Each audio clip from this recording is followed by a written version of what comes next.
গতকাল বাংলাদেশের সেনাপ্রধান জেনারেল ওয়াকারুজ্জামান কাতারের উদ্দেশ্যে বাংলাদেশ ত্যাগ করেছেন এবং তিনি আগামীকাল সোমবার তার দেশে ফেরার কথা।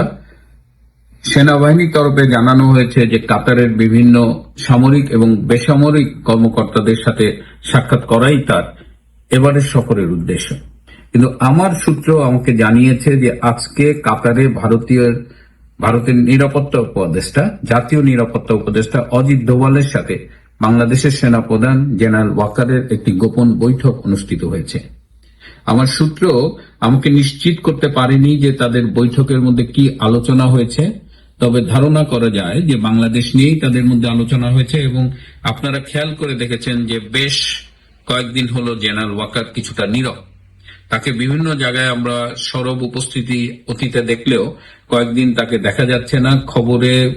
কিছু খবরে পেয়েছি যে তিনি ক্যান্টনমেন্টে এই যে টেকনাপে করিডোর দেওয়া নিয়ে যে টেনশন সৃষ্টি হয়েছে তার প্রেক্ষিতে তিনি সেনাবাহিনীকে তৈরি করছিলেন, এরকম কিছু খবর আমাদের কাছে এসেছে। কিন্তু তার এই আকস্মিক নীরবতা নিয়ে অনেকের মনেই অনেক রকমের প্রশ্ন দেখা দিয়েছে। বিশেষ করে জেনারেল ওয়াকার সহ তিন বাহিনীর প্রধানের ক্ষমতাকে খর্ব করার জন্য ডক্টর ইউনূস এই জাতীয় নিরাপত্তা উপদেষ্টার মতো একটি পদ তৈরি করেছেন এবং যেখানে একজন ভিনদেশী নাগরিক ডক্টর খলিলুর রহমানকে তিনি বসিয়েছেন। ডক্টর খলিলুর রহমান তিনি বাংলাদেশি এবং আমেরিকার দ্বৈত নাগরিক।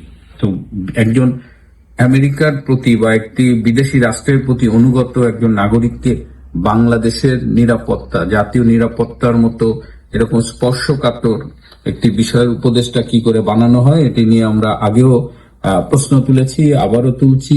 কিন্তু এটার একটা উদ্দেশ্য ছিল যে এর ফলে ওয়াকারের উপরে এই জাতীয় নিরাপত্তা উপদেষ্টা খলিলকে বসিয়ে দেওয়া হয়েছে যাতে ওয়াকারদের ক্ষমতা কিছুটা খর্ব করা হয়। এই নিয়ে ওয়াকার খুবই ক্ষুব্ধ, কিন্তু তিনি আপাতত চুপ করে আছেন। এই প্রেক্ষিতে কাতারে ভারতীয় নিরাপত্তা উপদেষ্টা অজিত দোভালের সাথে তার সাক্ষাৎকার অত্যন্ত গুরুত্বপূর্ণ এবং যতদূর জানতে পেরেছি এই মিটিংয়ে বাংলাদেশের রাজনৈতিক ভবিষ্যৎ এবং রাজনৈতিক দলসমূহের মধ্যে সম্পর্ক নিয়ে আলোচনা হয়েছে। আপনারা নিশ্চয়ই খেয়াল করেছেন যে বিএনপিকে ক্ষমতার উচ্ছিষ্ট প্রদান করে ডক্টর ইউনূস কিন্তু তার ক্ষমতা চালিয়ে যাচ্ছিলেন এবং বিএনপির অনেক নেতৃবৃন্দের সাথে আমার কথা হয় বা যোগাযোগ হয় সরাসরি বা বিভিন্ন মাধ্যমে।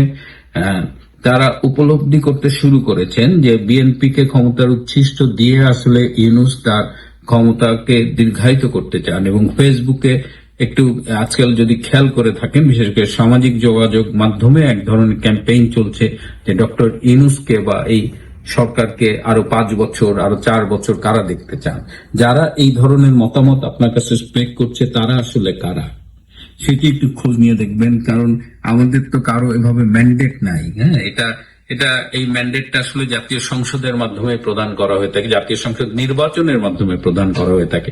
তো সেই জায়গা থেকে দেশবাসীর দৃষ্টিকে সরাতে এবং বিএনপিকে টুকটাক ক্ষমতার উচ্ছিষ্ট দিয়ে ভুলিয়ে রেখে ডক্টর ইউনূস যে তার ক্ষমতাকে দীর্ঘায়িত করতে চান, এটা বিএনপির সিনিয়র লিডারশিপ অনুধাবন করতে পারছেন। তো এই অবস্থায় বাংলাদেশের রাজনীতিতে বিএনপিকে যদি বৃহত্তর ঐক্যের জন্য অন্য রাজনৈতিক দলের সাথে কথা বলতে দেখেন তাহলে হয়তো অবাক হবেন না।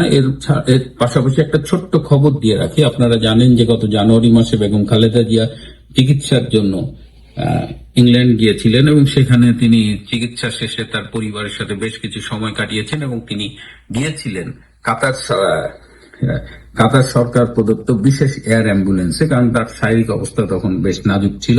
তো ফেরার পথে তিনি কি সেই এয়ার অ্যাম্বুলেন্সে ফিরবেন নাকি সাধারণ যাত্রীবাহী বিমানে ফিরবেন, এই নিয়ে একটা কনফিউশন তৈরি হয়েছিল এবং অনেকেই ধারণা করেন যে কদিন আগে ডক্টর ইউনূস কাতারে গিয়েছিলেন এবং সেখানে গিয়ে তিনি বলে এসেছেন যে খালেদা জিয়া এখন অনেক সুস্থ, তার জন্য আর স্পেশাল এয়ার অ্যাম্বুলেন্স পাঠানোর দরকার নেই এবং ফলশ্রুতিতে বেগম খালেদা জিয়া সাধারণ যাত্রীবাহী বিমানেই কিন্তু ফেরার কথা ছিল।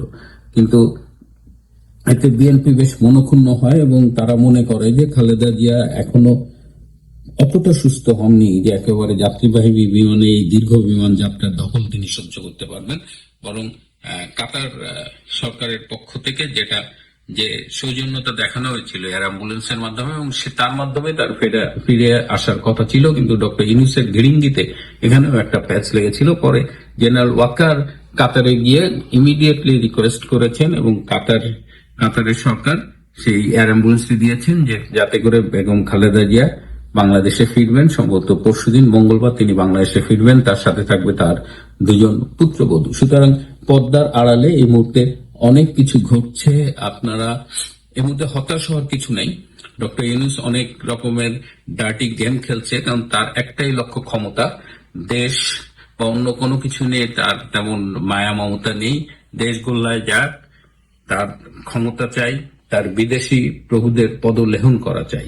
এই অবস্থায় পর্দার আড়ালে অনেক খেলাধুলা চলছে, অনেক জায়গায় কিছু আশার আলো দেখা যাচ্ছে। সুতরাং আমরা সেদিকেই তাকিয়ে থাকবো।